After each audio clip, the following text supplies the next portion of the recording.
मंच के सामने खड़ी हजारों की भीड़ प्रियंका गांधी के भाषण का इंतजार कर रही थी।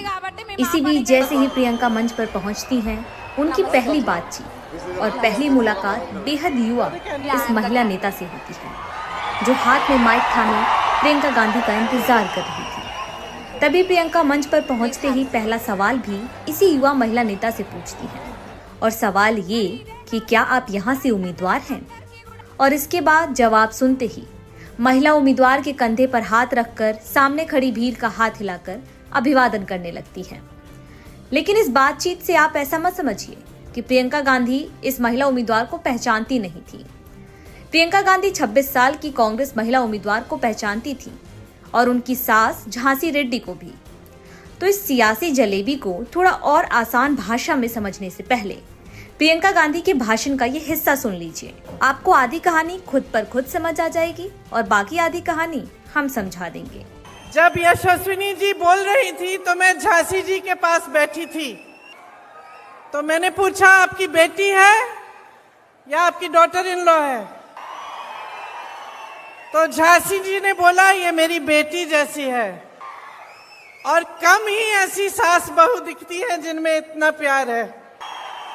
लेकिन ये जो हनुमंडला परिवार है, ये अपने आप में एक खास परिवार है, क्योंकि इन्होंने इस परिवार के हर सदस्य ने आपके लिए काम करके दिखाया है।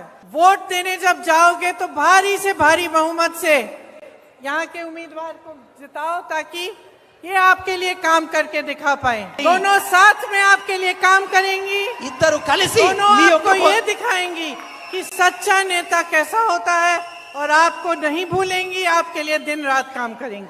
तो सास बहू की आधी सियासी कहानी तो आपने प्रियंका गांधी की जुबानी सुन ली, और अब इस सियासी कहानी का आधा हिस्सा हम आपको बता देते हैं।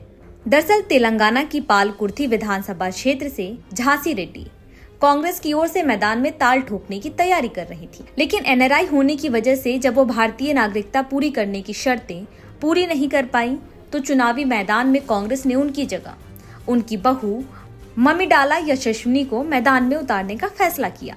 पालाकुर्थी सीट पर 26 साल की कांग्रेस उम्मीदवार यशस्विनी का मुकाबला 7 बार के विधायक दयाकर राव से है। यशस्विनी का दावा है कि वो चुनाव सिर्फ पद के लिए नहीं लड़ रही, बल्कि चुनाव जीतने के बाद वो अपना विधायक का वेतन जनता को समर्पित कर देंगी। अब सास बहू की जोड़ी मिलकर 7 बार के बीआरएस के विधायक दयाकर राव को कैसे मात देती हैं, ये देखना होगा। और अगर झांसी रेड्डी की बहू ममिडाला यशस्विनी पालाकुर्थी सीट से चुनाव जीत जाती हैं, तो तेलंगाना विधानसभा में इस बार की सबसे युवा विधायक होंगी।